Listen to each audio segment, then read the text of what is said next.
Okay, well, good morning. It's day 2 of a 2-day conference, so it's time for the crazy foreign speaker, which is my role to start this off.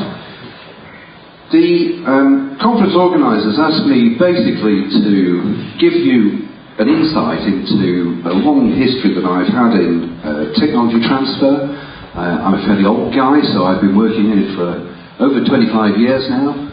Including university tech transfer, small companies. I've been in pharma, as I'll describe, but basically I'm a life sciences specialist. So I too was a young researcher once, a long time ago, but a young researcher. Did my first degree and PhD in the UK up at the University of Leeds, north of England.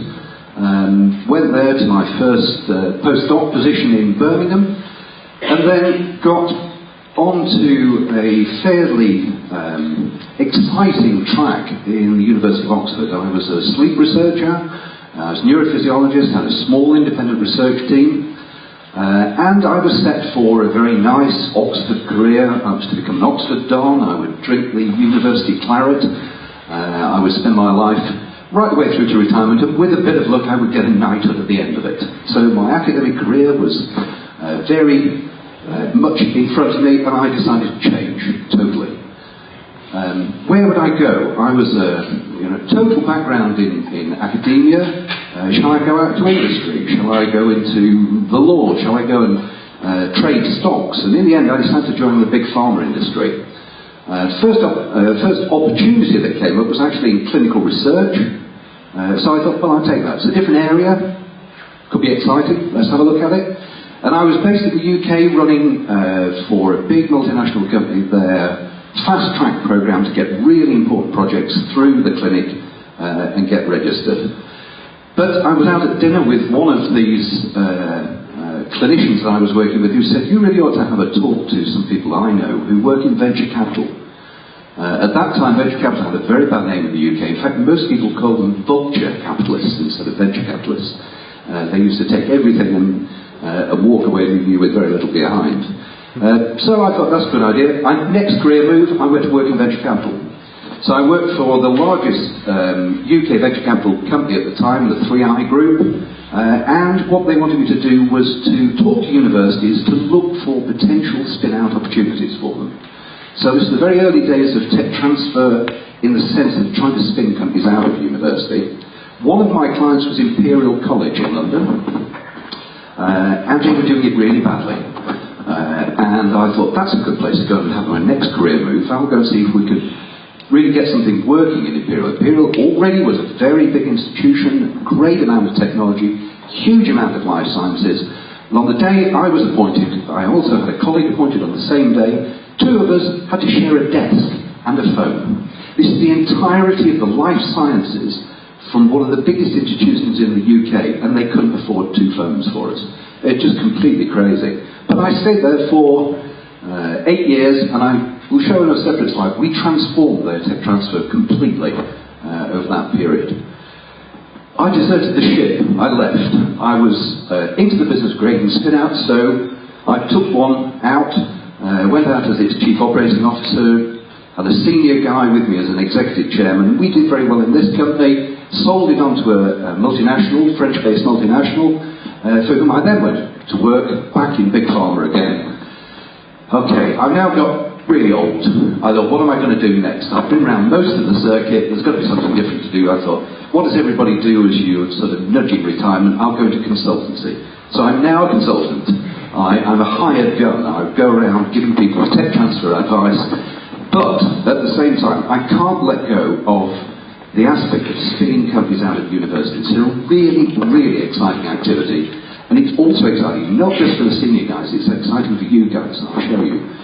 So at the moment, I suppose the technical term would be I'm a launch CEO. I'm the spin-out company's first CEO. I won't be with them indefinitely.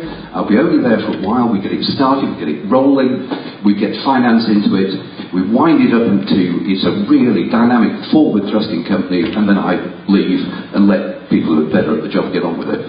So these are the companies. They're unusual, even in the UK they're unusual, in that one of the areas I specialise in is collaborative spin-out companies. So this is not just one institution, this is two institutions. So I have quite a background in doing this successfully.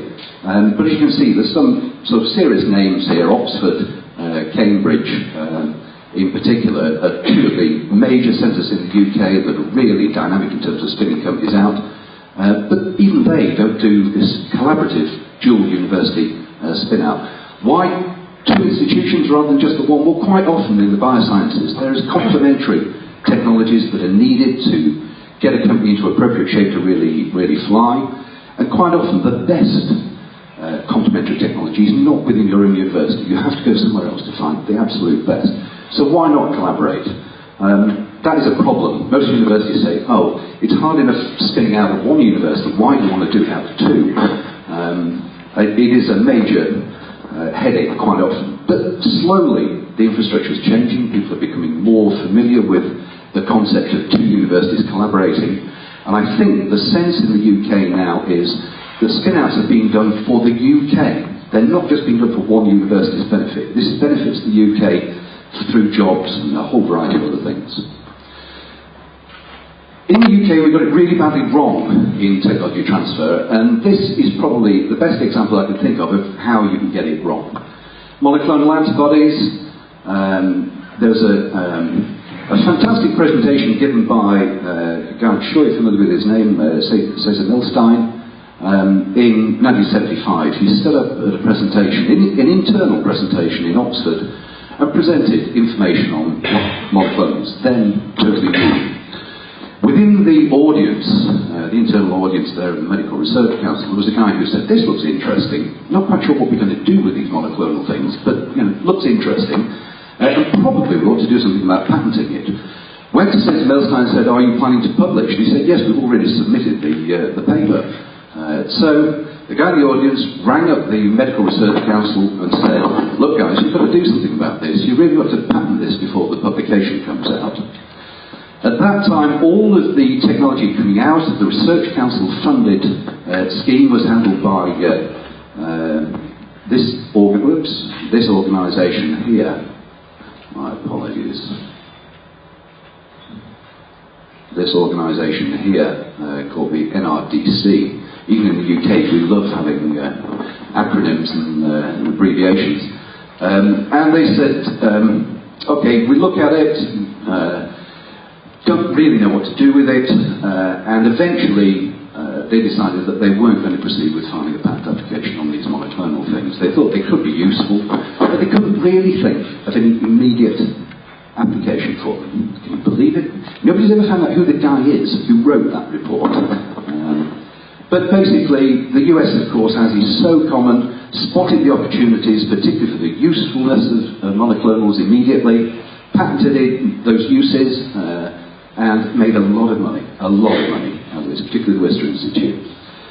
So, UK made a terrible mistake, didn't patent monoclonals when it should have done. Now we have the usual governmental report. What went wrong? Who's to blame? Well, true British style, we blame the scientists. And look at this quote. This is horrible for you guys as young scientists, because who did they blame? They didn't just blame all the scientists involved and the senior scientists. They blamed the young scientists. They said, look guys, you young scientists really should have known, that you could patent these sort of things. You should have told us, and we should have got all the money that we deserve out of these monoclonals. Don't do it again. The Tech Transfer Office got away free, the Medical Research Council got away free, but what this did to the tech transfer environment within the UK was that it sent them into complete panic. The one thing that they were terrified of course, is making the same mistake again. Everybody was looking at tech transfer in the UK to say, have you got another of these monoclonal ones? Are you going to miss that as well? So the immediate knee-jerk reaction is they patented everything. When an academic came in with a technology, it didn't matter what it was, the first thing the institution did as a tech transfer operation was file a patent on it. With one patent attorney in the office, in the audience, it was great for these guys. They were doing money and they're doing business all over the place. But the other thing is, they really didn't have time to get on with the commercialisation of technology. They just filed it, and the cabinet's just filled with patent applications that nobody really knew what to do with. What it also meant now was that it generated what I call the sort of crude linear technology transfer scheme, which is, you can see the various walls and you can see documents flying over. Nobody knows what the next one's doing. This is me here, in confusion. Nobody's passing anything to me. It's going over my head. I think I know what's going on, but there's so many things flying around, I can't really get my hands on it. And of course, this was the really sad bit, because here's the guy who should be converting this into actual cash and feeding all the money back. And we keep seeing these things come in from university and think, you know, oh, forget it, we'll stay dealing with our own technologies.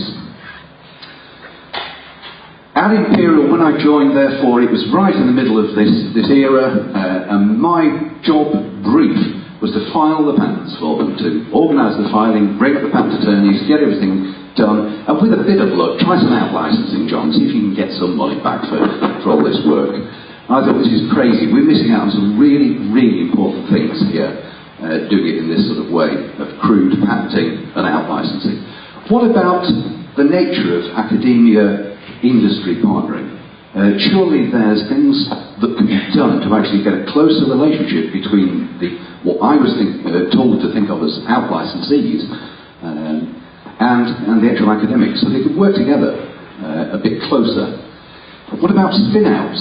You know, at that time there were virtually no spin-outs out of UK universities, a couple, but nothing of any real note. And the other thing was that the academics weren't involved in the tech transfer process. What they did was do their science, they passed the science when they were about to publish over to the tech transfer office, and that was it. That was probably the last time they saw the tech transfer office. Never spoke to any of the companies that were being approached. I thought, we've got to be able to do this better, and in particular, I had a personal interest in spin-outs, and I came across one in the oncology area. First thing I thought we'd do different, we worked really closely with the academics. Let's get the academics involved in the tech transfer process right the way through. And into the spin-out itself. So I also worked with them. I wrote grants. We managed to gather together small amounts of proof of concept funding for them. And we got the start of what I mentioned earlier in terms of collaborative multi-university relationships. Wanted a really good top-flight medicinal chemist. I found the best guy that I could in the UK, and we linked up. So I now had cross-functional teams working on 2 sites. Still within a university environment. So this is the very early days of what's now well known as incubation for companies. In those days, nobody knew what I was doing. They just thought I was slightly crazy. The other thing was that we built a proper industry standard intellectual property portfolio. The business that we actually transact in technology transfer, the currency is patents. Patents and know-how, but predominantly when you're going out to try and strike a relationship and land a deal with industry, it's the patents that are really, really important. So let's do it to industry standard. Let's not do it like universities have done in the past, which is, you know, here we have one patent. You know, when you go and look inside industry, you find that there's quite often a whole raft of patents around a particular technology. Cost the university more, but, you know, that wasn't a problem because they were quite happy filing patents. No issue. We started to write a business plan for a company. None of us had actually spun a company out before. This is me and the academics.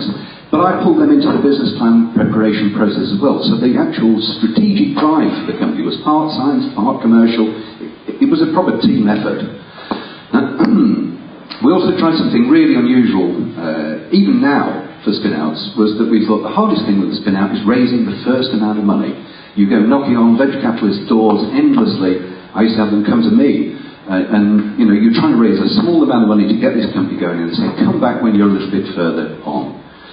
So we thought, we'll do it differently. We'll take one of our technologies that's non-core to the company's activities, and we'll out-license it for money. We'll use that money, and that will be our seed investment into the company. So we actually formed a company and ran organically for 2 years on that initial license deal. But then, of course, we were in good shape to go out and raise our first serious tranche of investment. 8 million in the UK at that time was quite a significant investment in biotech. So here's the company, Spinout Limited.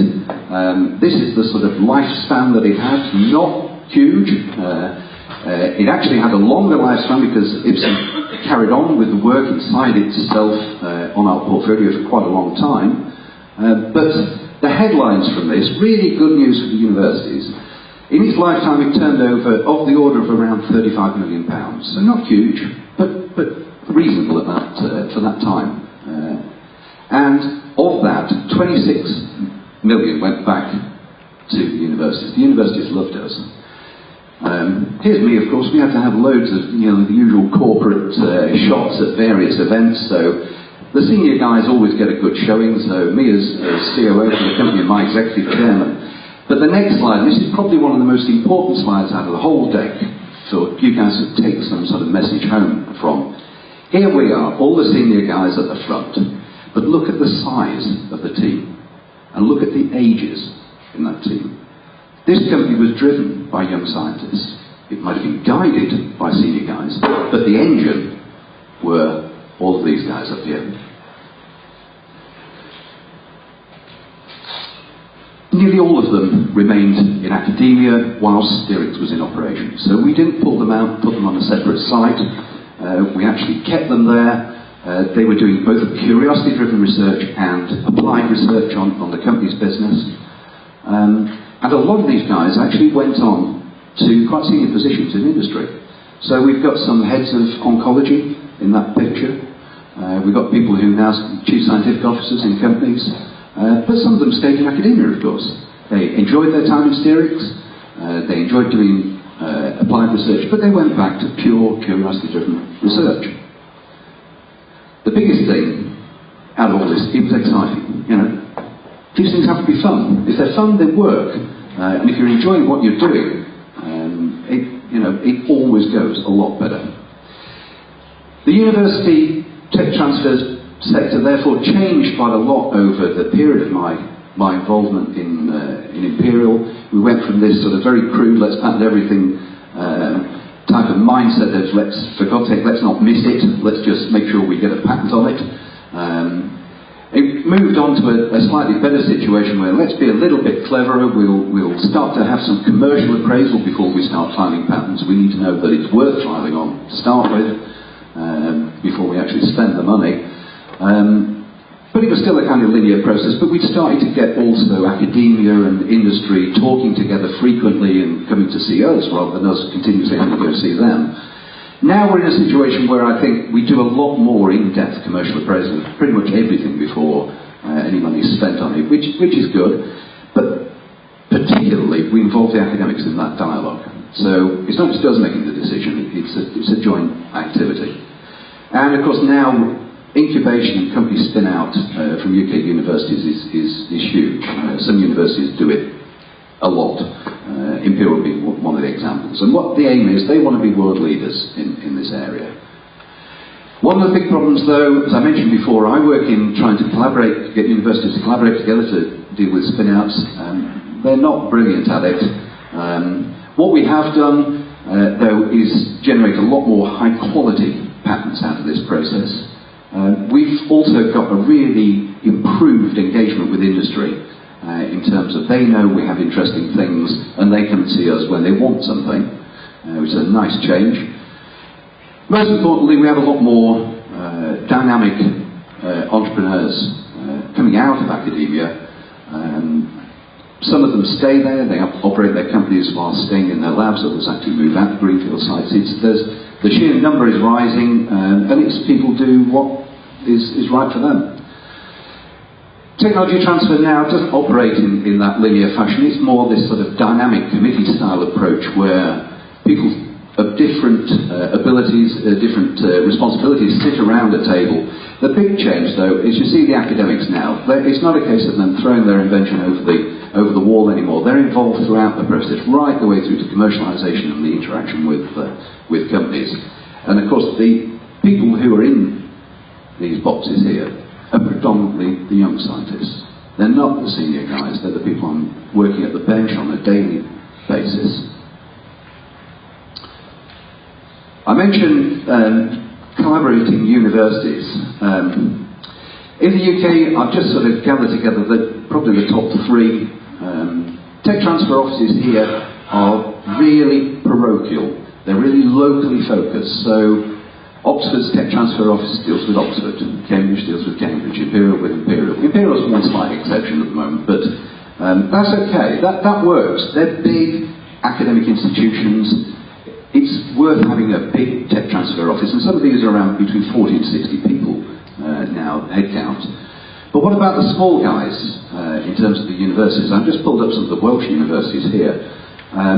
There's a real issue of, do they have critical mass within one Welsh university to sustain a proper functioning tech transfer office?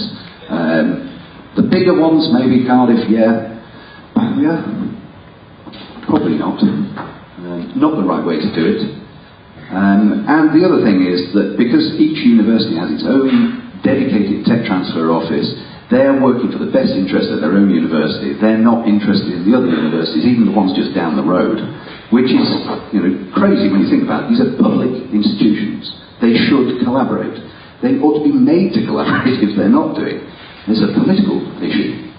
Wales is probably one example where governmental intervention, the Welsh Government in this case, is actually transforming things. And the Welsh Government decided a number of years ago they wanted a life sciences hub.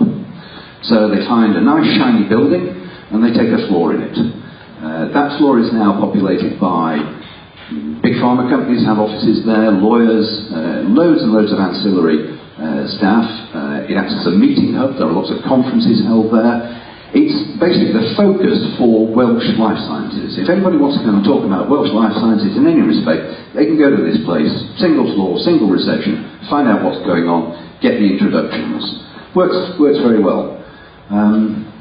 And like all good countries, what they want to do is conquer the world. So their mission is to sell life sciences from Wales, the whole of Wales, the whole of its academic and commercial sector out through this hub.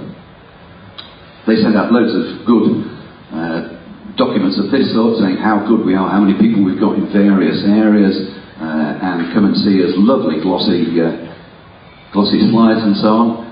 And this is just from their documentation, just some of their aims. And I mean, these are not small figures. We're talking about creation of an extra £1 billion of value by 2020. That's quite significant. Large number of new companies, 100 new companies being targeted. They've got some really grand ideas. They want to become the #1 place in life sciences innovation. Have you ever been to Wales? It's not immediately a place that you think of in terms of life sciences. So what they've got, they are working very, very hard. The two major institutions in Wales, of course, are Cardiff and Swansea. Everywhere else is a pretty small university. When you actually gather it all together, though, the R&D ability within Wales is about the size of a mid-sized multinational. So it's significant. It's distributed, which is a problem. One of the big mistakes these guys in Wales made is that they forgot to deal with technology transfer at the same time. So this is a talking shop that they've created. You can go and find who to speak to, but they're not actually pushing technology in terms of patents and things out through the hub. Okay, what about you guys here? Could you make a Welsh model work for the Czech Republic? There's certain similarities. Personally, I think it could. Even better question, could you do it better? There are mistakes that Wales made, and not least of which they didn't have an integrated technology transfer and marketing activity out from the universities within the hub. Better to have a hub that's both outward-facing in terms of pushing technologies out, but also pulling things in, and particularly international collaboration. Why not? Have the entirety of the focus of life sciences in one side. Personally, looking at the Welsh model, I think it's financially sustainable. You can probably consider this as a self-financing activity. It should work quite smoothly. And it should be able to be focused on young scientific entrepreneurialism, to really drive you guys who want to move into the more commercial aspects. It should aid you in doing so. I'm a UK guy. We've just had the most horrendous problem in our country with Brexit. Up until Brexit, you could argue that, well, the Czech Republic's sort of over on the east side of Europe somewhere. What's happening to Europe with the new accession states that are possibly going to join? You're right in the middle, right in the very centre of the EU, or will be before too long. So let's have a look at just a straight head-to-head comparison with what Wales did. You're bigger than Wales, quite significantly bigger in terms of population. You've got much bigger GDP, and you've even got a bigger GDP per capita. So, you know, if basically the take-home message for this is, if Wales can do it, you can. You're even better placed than Wales to do this. Next question is, where will you put it? It's got to be somewhere. You know, so if you're going to have a Czech life sciences hub, Prague's probably the place for it to be. And there's a number of reasons for that. If you're wanting to attract the international industry in life sciences, one of the things that you need is transportation ease. People have to be able to get into you without having to spend hours travelling on trains and all sorts of things. Your campus here is unusual. I've travelled around the world to quite a lot of university sites, and you're particularly well connected to your airport here on this campus. The time between airport and this campus is great. I'll do my guys down. You're a lot better placed than Cardiff is in Wales. Their hub is on the docks, what used to be old Cardiff docks. Huh? You know, they've got a big university just down the road. Why didn't they put it in the middle of the university? Why would you put a hub out in the middle of nowhere? It's just crazy. You know? Here is a really good place for it. You have an unusual campus. What a great place to have a hub. You know, one of the things that you want to do is attract people out. I used to work, as I've shown you, for a multinational. We used to go out trying to source technologies, and I travelled to many cities, to many universities. I actually never came to Prague. Not sure why I didn't come. You know, if I'd have looked at the universities and the abilities that were here, I should have come. But one of the things that would have attracted me, if my boss had said, you know, you've got to go out to somewhere over in that general direction, go and find somewhere nice to go and talk to you. Great, I'll come over for a few days in Prague. You know, would have loved that if I'd really thought it through. For hubs, it's really important that there are, you know, lifestyle factors that are going to drag people into your environment. And, you know, particularly if you're going to get foreign people coming to live and work here. You know, lifestyle and cultural aspects are really important. And it's, you know, you're quite attractive to come and live in. You know, very favourable aspects of being here. Historic city, standard of living, great. Some of these guys are going to be paid a European wage and live here, or a US wage and live here. Good news. Most of them are young scientists too. So Prague looks like a good place to me for a Czech hub. It's more like Boston than the example of Wales and Cardiff. So, as I mentioned, the one thing that you do need to do if you're going to create a hub is it has to be close to your scientists and close to the actual places where the work is being done. The feel of the campus here, we were actually out having dinner and walked back on one of my earlier visits through a particular part of the campus. I thought, actually, this looks remarkably like parts of Harvard. You know, you actually have some you know, a nice, coordinated, coherent campus that's great for this sort of thing. The example of Wales that I showed earlier, there are a number of universities scattered many miles away. The Welsh hub actually acts as, it's a bit like a sort of, as the name implies, a hub. It's like a wheel.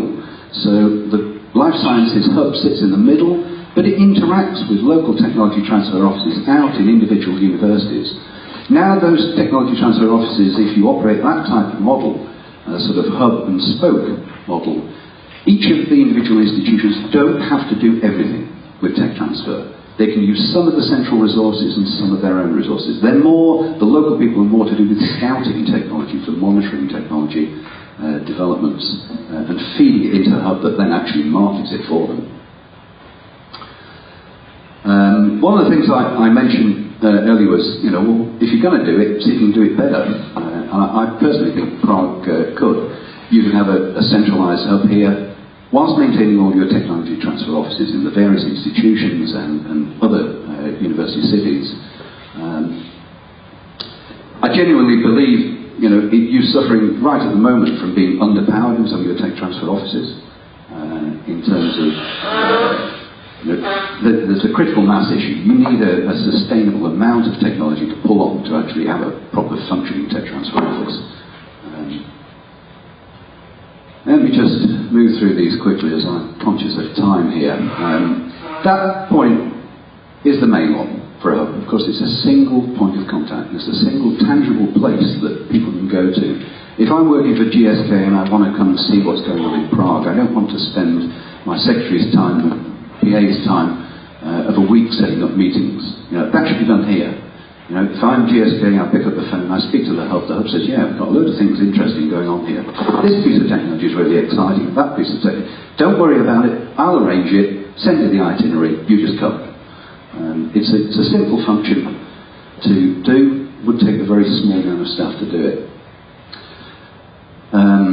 There was a presentation yesterday in IT, and one of the things as a life sciences guy that always terrifies me is you look at IT, they're young, thrusting people, it's a dynamic, vibrant industry, and what are we in life sciences? A bunch of old guys usually doing all the presentations and so on. That's got to change. Life sciences is predominantly actually driven in the engine room by young people, not by old guys. Strategic stuff from some of the old guys, okay, and really important, but the day-to-day work and the thing that makes the life sciences wheel go round is young scientists. Let me just move through. Collaboration. It's one of the ways of, if you want to be bigger than you actually are, collaborate with someone who's big. So you already, if I was to look around all the collaborative links that academics have here, both in Prague and other Czech cities, with some of the really august institutions around the world, there will be a lot of them. You will have links out to Harvard, Oxford, Cambridge, and so on, loads of them. Make that more tangible. One of the things you can do, if you're going to form a Spinout, go and have a look for somewhere else that has complementary technology. It doesn't have to be in the Czech Republic, it could be in the UK, it could be in the States, and form a joint international Spinout. Spinouts work, you don't have to have a greenfield site with a building. They can work in a purely virtual manner, so you just have management somewhere, and you have your links operating in different sites that drive the engine of the company. Spinouts are exciting. They're not for the faint-hearted. You need to have a bit of, I want to do something a bit different to go and work in a spinout. It's hard work, just like academic sciences, but it operates funny hours and you have to go funny places and things, but it does pay a bit better, I have to say generally. And there are a number of ways, of course, that you get financial benefit back from going down the spin-out route in the life sciences, by equity and share options and so on. That can be very attractive. And most companies now filter those benefits all the way down through the staff. So it's not just the CEO and the chairman that get all the goods, it's actually coming right down to the guys who are at the bench. Okay, now I go for the complete megalomania part. If you can do it for Prague as a life sciences hub, if you do Prague as the centre of the life sciences hub for Czech Republic, let's go even bigger. Let's deal with the whole of east of Europe. Why not? Poland's got nothing in the way of outward focusing technology transfer for life sciences that anybody knows of. Slovakia or even less, Hungary, you could deal with all of it. We put the whole of Eastern Europe out through Prague. Why not? It's worth a try as a very big mission. We need some political buy-in if you're going to do it, that's for sure. The funding is kind of modest. We're talking about a floor in the building, at the most. We leave the rest of the infrastructure in place in terms of technology transfer, but just have a centralized hub. That's what you could be, in my opinion. Okay? If you want the really big top level, get it all right, that's what you are. You're Harvard in the East. And you are the entirety of the East tech transfer coming out through Prague. Bit of a stop press one here.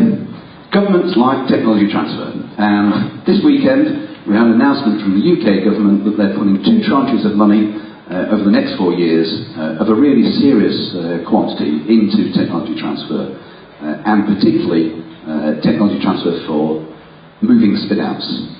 This is the Biomedical Catalyst is a fund in the UK that's it generates 50% of what you need to run a project. It can be applied for by young spin-out companies as long as you can find the other 50% with cash. £100 million into that. Even better for presentation today, look at this, £120 million sterling is going in to support technology transfer offices in the UK. That's a lot of money. A lot of money. A lot of the conversations yesterday were about where you're going to go with your science, your academics at the moment. You know, should you go out into this nasty world of being commercial about what you do? Well,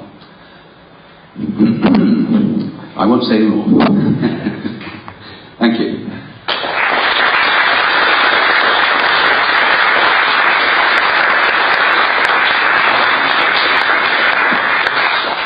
John, thank you very much for your fantastic presentation. On time. And, even on time, that's great. I think then we will prepare next round of the conference with a totally different audience, with the politicians, people from the technological agency, and they will love the opportunity. I'm not saying they will do anything with the opportunity, but it is a great thank you very much. And the second part would be, however, you know, we have some problems, you know, we'll see. That's a fantastic start. Questions, comments from the audience, and the problem is a forbidden word for today. Okay? Only opportunities. Only opportunities. Excellent. No, Martin, you were the second. I'm very sorry. Young first. Okay.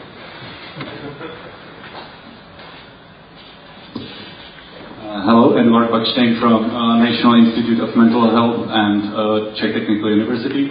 I work in IT, and I have a question for the Styrix example. You said about 35 million of revenue over the life cycle and 26 million going back to the university. What part did the young researchers take in this revenue? And most of that 26 million actually funded the salaries of those academics working for us. So there were research contracts went back into the university. There was discussion yesterday about what we refer to in the UK as overheads, the cost of the institution running. Overheads are very bad in the UK. We often pay around 100 to 120% on research contracts that are commercially focused. So a lot of the money went to the institutions because they were taking half or a little over half of the entire money coming in. But we were actually paying daily the expenses and the salaries of young scientists.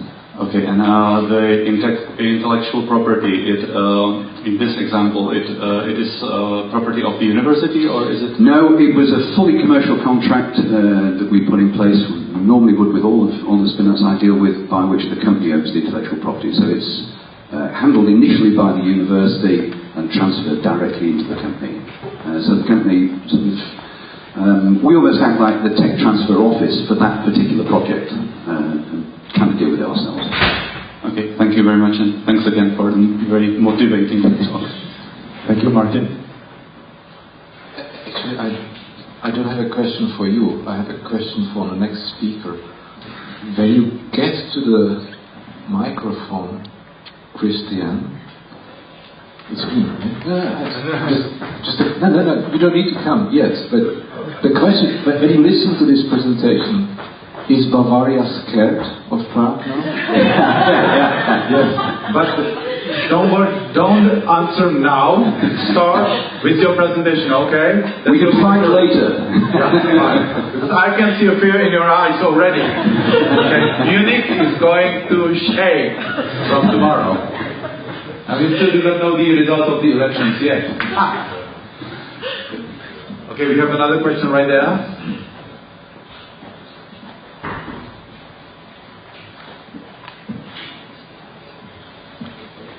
Hi, I'm Alex from OECD, and I would like to ask, I have a friend and he has idea, innovative idea, good idea. So how to be sure that it be cool idea and it can be, so can you comment on that?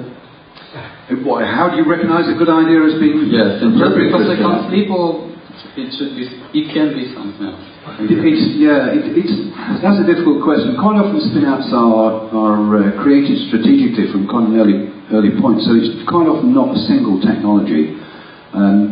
The big aim in spin-outs, of course, is to be able to be exited from a spin-out. You are something that's, particularly in the life sciences, you will invariably be taking in a lot of venture capital funding, and what they want, they're investors. You know, they want in, but more importantly, they want out. So they have to get their return. Well, you know, in the old days, companies in the life sciences used to go on the stock market. You know, it kind of isn't happening at the moment. May return. There's indications from the US that may be something that could happen a bit more in Europe than is at the moment.